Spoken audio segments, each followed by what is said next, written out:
people like me.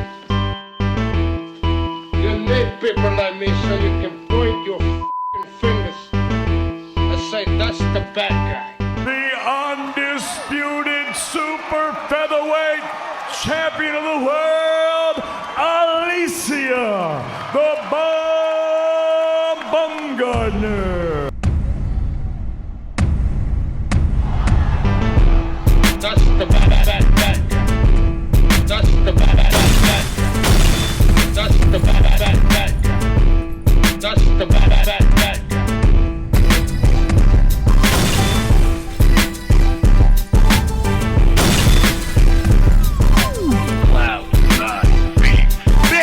Welcome to the motherfucking relay. We're covering today's top boxing news.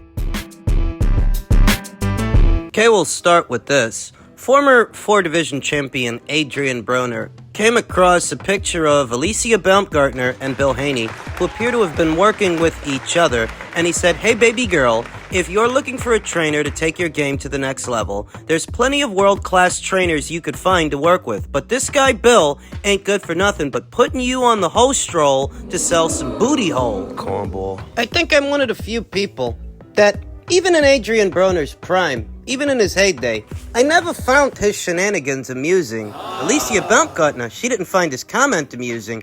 She said anybody who's on that bullshit, anybody liking that bullshit can stay on that side. Better in boxing scribe Ali Sekbak took this as yet another opportunity to lick some ass, saying that Adrien Broner was the #1 trash talker in boxing. Alicia didn't find that amusing either. She said, "Don't ever ask me for an interview. It's offensive." What Adrien Broner said, it's offensive. It's offensive because it implies that the nature of Alicia Baumgardner's recent partnership, or whatever it is she was doing with Bill, has anything to do with prostitution. Would have anything to do with prostitution. For a number of years, I've noticed that while I don't find Adrien Broner amusing, and never have, there are a number of people who do like to egg him on, chalking up every stupid thing he says or every stupid thing he does to promotion. He's promoting himself. That's what they used to say. When he does something stupid now, they just talk about how funny he is, how he's this great trash talker. What it really was, he sees Alicia, he sees a picture of her, and let's be honest, she's a pretty girl, easy on the eyes, great ass. He just wanted an excuse to talk to her. I mean, I don't know how much or how little Alicia Baumgardner interacts or has interacted with Adrien Broner in the past, but just outside looking in, it seems to me that he noticed her, and he just wanted an excuse to talk to her. He used Bill, shading Bill Haney as an excuse. I mean, why is Adrien Broner concerned about the nature of Alicia and Bill's partnership? If there even is a partnership, a business partnership, fighter, trainer, whatever it is,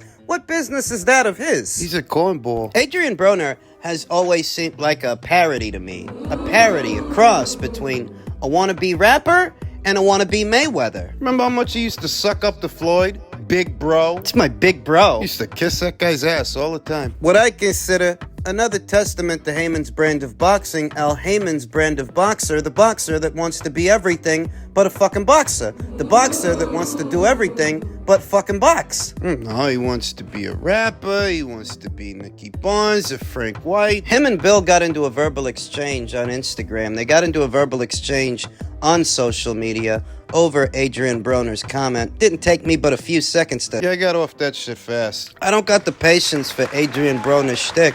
A guy that age who's supposed to be a boxer trying to pass himself off as anything other than a boxer. The whole gangsta-licious routine. Watching him and Bill go back and forth, saying what they were saying, talking the way they were talking. It's nauseating. So what are you two guys supposed to be, Cosa Nostra? This all got started due to a comment that Adrien Broner made to Alicia about Bill Haney. But if you wanted to get a message across to her, you could have direct messaged her. DM her. If you thought it was that important. He just wanted an excuse to say something to her or say something about her. That's all that was. It just seems like something a little kid would do. And Adrien Broner, that's what he's notorious for acting like a little kid, not a grown man in his 30s. Some people find it amusing. I don't. Alicia Baumgardner didn't. Why would she? Adrien Broner is just another one of Al Heyman's burnouts. He's a burnout like Jamal Charlo is a burnout. Junkies. Degenerates that willfully participate in degeneracy, degenerate behavior. That's what Broner is. He's a degenerate. Bill said that if things don't work out between Devin and Ryan, he might fight Broner. Who the fuck wants to see that? On a Golden Boy promotion show. Haney versus Ryan Garcia is a Golden Boy promotion. If something happens to Ryan, I think they'd volunteer Arnold Barboza to step in. Arnold Barboza, who's already on that same card. He'd stand in for Ryan, not Adrien. So it's more hot air about that. That's just hot air, if that's anything. Adrien Broner just needs to hurry up and go away. In men's super bantamweight news, they officially announced the Inoue versus Nery fight yesterday, and we were all expecting that. There's no surprises there.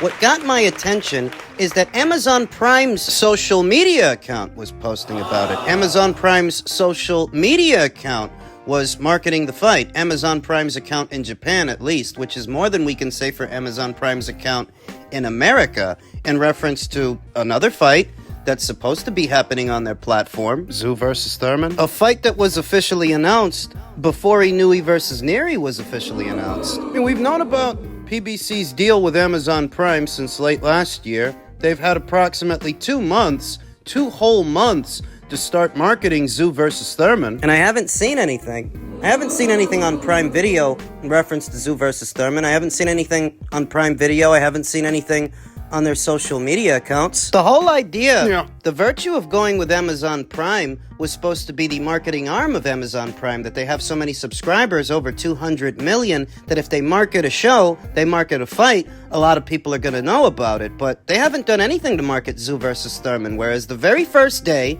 that Inoue versus Nery is announced, they're already on it. They're already marketing it on their own social media, at least in Japan. But Thurman versus Tszyu was made official first. Thurman versus Tszyu, that's been official for weeks, whereas Inoue versus Nery, that hasn't been made official until yesterday. Shaky ground. Interesting tweet from Boxing Insider. Rick Glacier said, "This morning I've received calls from 2 PBC fighters asking a lot of questions about all the problems at the PBC. Both fighters were very concerned about their individual future and both quizzing me if I thought PBC was going out of business and how soon. I told them both the same answer. It looks bleak for the PBC. Cut down your personal spending for now and think of yourself as presently unemployed, because you are basically unemployed. I told them, when you do make that decision to leave the PBC, call me. We'll see what I can do for you in possibly bringing you to a promoter that will have you fighting regularly. Both said they will get back to me shortly." What's this got to do with Amazon? The PBC are on shaky ground,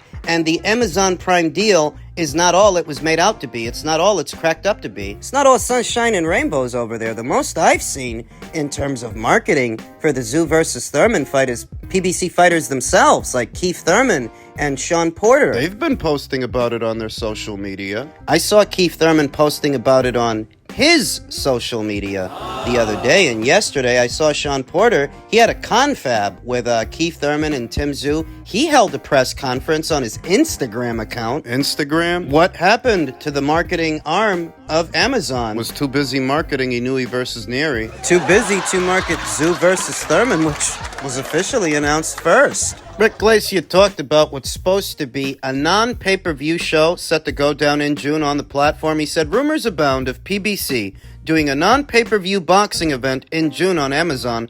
Call me pessimistic, but I don't think it happens. And if it does, it will be very low level. Keep this in mind. With Amazon not paying any rights fee, PBC even paying the production cost, PBC would lose a small fortune on a non-pay-per-view show. And the days of loss leaders are long gone for the PBC." Back when PBC was in bed with Fox and they were in bed with Showtime, you used to see regular shows, non-pay-per-view shows, and those shows, what paid for them was the annual budget. It's what made it possible to do shows like that. But when you're on a platform that isn't giving you an annual budget, if you're paying out of pocket to do a non-pay-per-view show, how are you supposed to get the money back? If you're paying the fighters' purses and you're paying the production costs, the operational costs, how are you supposed to get the money back? For a non-pay-per-view show with a pay-per-view, it's self-explanatory. You're hoping to get back what you put in if the fans buy the show, if they buy the pay-per-view. But if it's a non-pay-per-view, I don't know. So you can see what Rick Glacier's getting at. We first heard word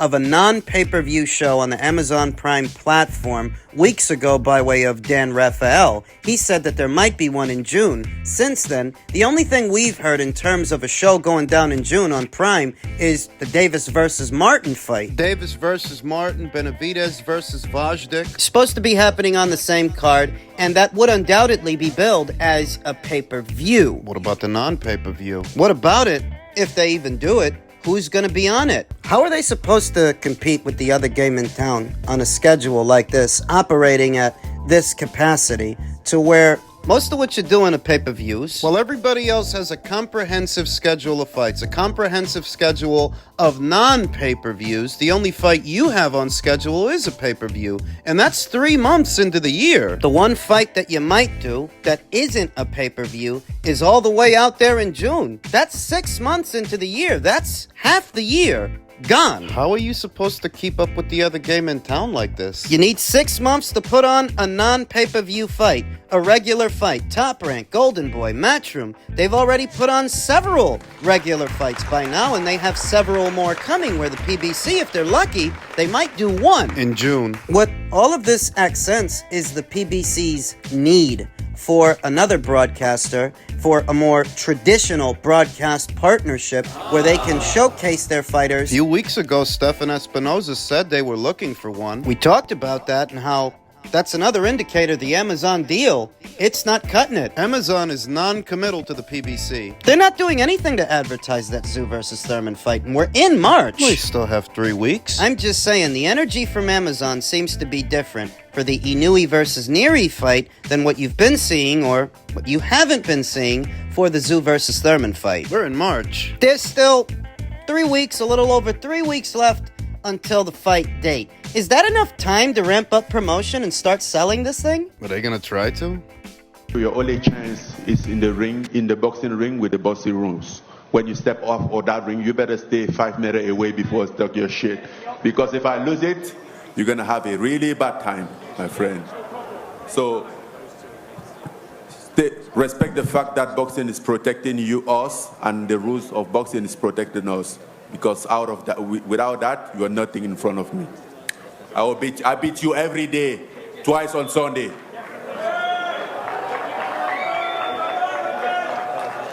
Verbal exchange between Tyson Fury, Francis Ngannou, those two old buddies. You saw that Tyson Fury afterwards, he was at a loss for words. He couldn't say much. He couldn't say anything because we all know in the octagon, Tyson Fury wouldn't stand a chance, and the problem is he was supposed to dominate him in the boxing ring. He didn't. He didn't do that either. So when a guy in his mid-30s crosses over to your side of things, concedes that advantage to you, you're expected to make him look like he doesn't belong in there, like he doesn't belong, and Tyson Fury didn't do that. After the fight, there were some people that thought Francis Ngannou did enough to win. Francis Ngannou should have got the decision. So Tyson Fury is getting his comeuppance, and there's very little that he can do about that. We wouldn't be getting this Friday's fight if not for you stinking out the joint last year. There are no quips, no witty comments, no clever comebacks. That's just the reality. That's just the truth. Anthony Joshua would not have a reason to fight Francis Ngannou if not for Tyson Fury's lackluster showing last year. We wouldn't be here now. All of this is your fault. You're making a sport look bad. And the people that prop him up, the people that talk him up, that wanted us to view him as this era's premier heavyweight, or one of the greatest heavyweights of all time, if not the greatest heavyweight of all time, all of those sycophants, all of those people, and Tyson Fury alongside them, are giving the sport a bad name. They all did. Same press conference, Francis Ngannou talked about running it back with Tyson Fury, wiping the floor with his ass again. That's what he said. I don't know if that does or doesn't happen, because not but a few days ago, I saw a post that indicated that after this Friday's fight, Francis is going to be returning to the octagon. He's going to be returning to mixed martial arts, presumably in the PFL's cage. I don't know. It wouldn't be this year. Tyson Fury stated, the Turki Al-Sheikh told him, the winner of Friday's fight will meet the winner of the 2 Tyson Fury versus Alexander Usyk fights, provided there are 2 of those fights. What do you mean? But what if Alexander Usyk wins? Do you think Tyson Fury will activate the rematch clause? If Alexander Usyk wins, do you think Fury's going to want a rematch? Irrespective of who wins on Friday, AJ, Francis. If Alexander Usyk beats Tyson Fury, will he activate the rematch clause? It's a good question. His bruised ego, Tyson Fury, a man who's not often at a loss for words, was at a loss for words when Francis Ngannou reminded him. Outside of a boxing ring, he doesn't stand a chance. And inside of the boxing ring, he barely beat him. He barely eked past him, and he's supposed to be this era's premier heavyweight. I never agreed with that contention myself. That's not the point. This is supposed to be your arena, your area of expertise, and in the fight, the only one who hit the deck was Tyson Fury. It's not a good look. You wouldn't be able to talk all that shit if you did what you were supposed to do. He wouldn't be able to talk to you like that if you would have took him out. You didn't. And your fans' only methodology of saving face is talking about how great Francis Ngannou is, that he's this freak athlete, that Anthony Joshua better be careful. Yeah, you're just trying to save face for Fury. The only way that you can explain Fury looking the way that he looked is Francis is so special, Francis is so this, and Francis is so that. It's the perfect storm, really. Yeah. In Tyson Fury, you had a guy who wanted to stay on easy street. He was so obviously staying on easy street, he didn't take the assignment seriously. He's already overrated. A grossly overrated fighter who isn't taking the assignment seriously against a novice who is. That's what opened the door for this. If people viewed Tyson Fury in the proper scope, the proper spectrum, that him getting knocked on his ass is not an isolated incident. No. It's not limited to the Wilder fights. That guy getting sat on his ass has been going on periodically throughout the entirety of his career. The beginning, the middle, where we are now. He's not as good as you think he is. He's nowhere near as good as he's been made out to be, but because there was this conscious effort among so many people, just because he beat Deontay Wilder, Here we are. he's got a bruised ego going into this Alexander Usyk fight that he's never really wanted. As stated, if he would have did the job that he was supposed to do last year, the Usyk fight would have went down last year. It was supposed to, in December. But Tyson Fury gets in there, he gets all banged up. They move it from December to early this year, then they have to move it again. Because of who? Because of Fury. And I'm intended to believe that these are all just coincidences. My ass. I don't think he's gonna beat Alexander Usyk.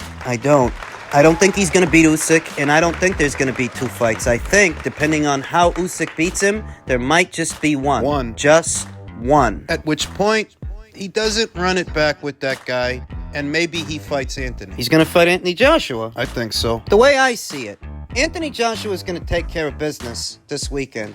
He's going to beat Francis Ngannou. He's going to hold up his end of the bargain. Tyson Fury, however, he won't be able to hold up his end of the bargain with Usyk. Then how's he gonna fight Anthony? I thought it was supposed to be winner versus winner. Not necessarily. Nobody wants to see Anthony Joshua box Alexander Usyk for a third time. So if Anthony wins and Usyk wins, I don't think we get a trilogy. I think we get a Fury fight. I think if Anthony beats Francis and Fury loses to Usyk, he still goes into the Joshua fight because in Fury's mind, Anthony is still beatable. And if nothing else, there's still a lot of money in that fight. You think one loss is gonna stop that fight from happening? Anthony's got 3. If Tyson Fury suffers one loss, his first recorded loss, I don't think that stops that fight from happening. I think it still happens. And that's what I expect to happen. That AJ's gonna beat Francis and Usyk's gonna beat Fury, but we still get Joshua versus Fury. because it's still a big fight. For bragging rights, for Great Britain. I think we still get that fight.